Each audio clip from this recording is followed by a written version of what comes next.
পাকা আম তো অনেক খেয়েছেন, একবার পাকা আম দিয়ে এরকম মিষ্টি তৈরি করে দেখুন তো।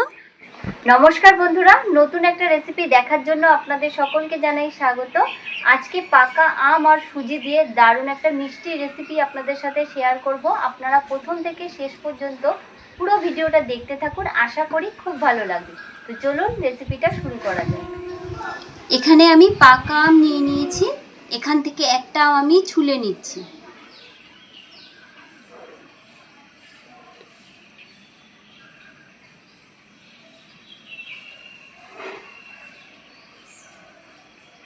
এখন আমের পাল্পটা বের করে নেব।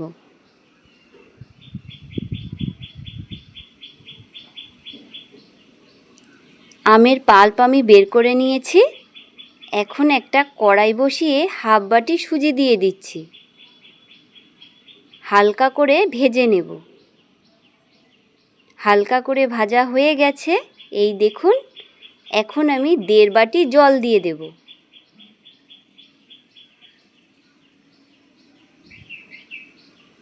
সুজিটা এখন আমি ভালো করে সেদ্ধ করে নেব। সেদ্ধ করা হয়ে গেছে, এখন আমের পাল্পটা দিয়ে দিচ্ছি। এখন খুব ভালো করে মিশিয়ে নেব।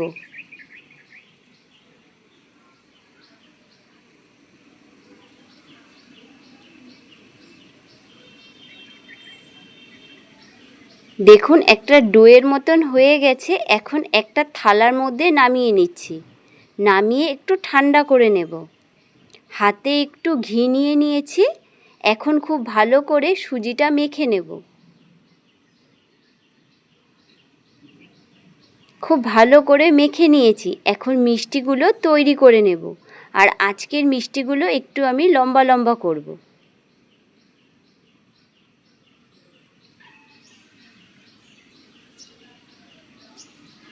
এই দেখুন, একইভাবে বাদবাকিগুলো রেডি করে নিচ্ছি। মিষ্টিগুলো আমার রেডি হয়ে গেছে, আর দেখতে দেখুন কতটা সুন্দর লাগছে। এখন একটা কড়াই বসিয়ে পরিমাণ মতন সাদা তেল দিয়ে দেব। তেলটা খুব ভালো করে গরম করে নিয়েছি। এখন মিষ্টিগুলো ভেজে নেব।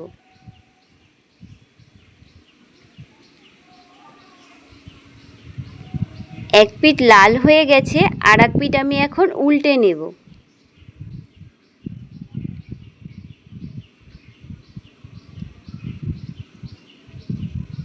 লাল লাল করে ভাজা হয়ে গেছে, এখন তেল ঝরিয়ে তুলে নেব।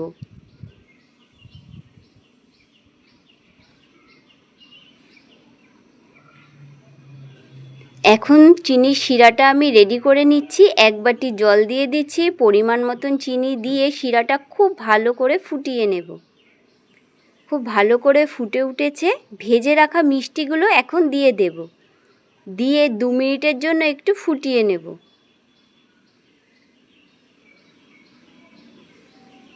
এখন কিছুক্ষণের জন্য ঢাকা দিয়ে দেব। দেখুন ঢাকনাটা খুলে নিয়েছি। মিষ্টিগুলো কত সুন্দর ফুলেছে আর কতটা নরম তুলতুলে হয়েছে। আম থাকতে থাকতে একবার পাকা আম দিয়ে এইভাবে মিষ্টি তৈরি করে দেখুন। আজকের রেসিপিটা কেমন লাগলো অবশ্যই কমেন্ট করে জানাবেন।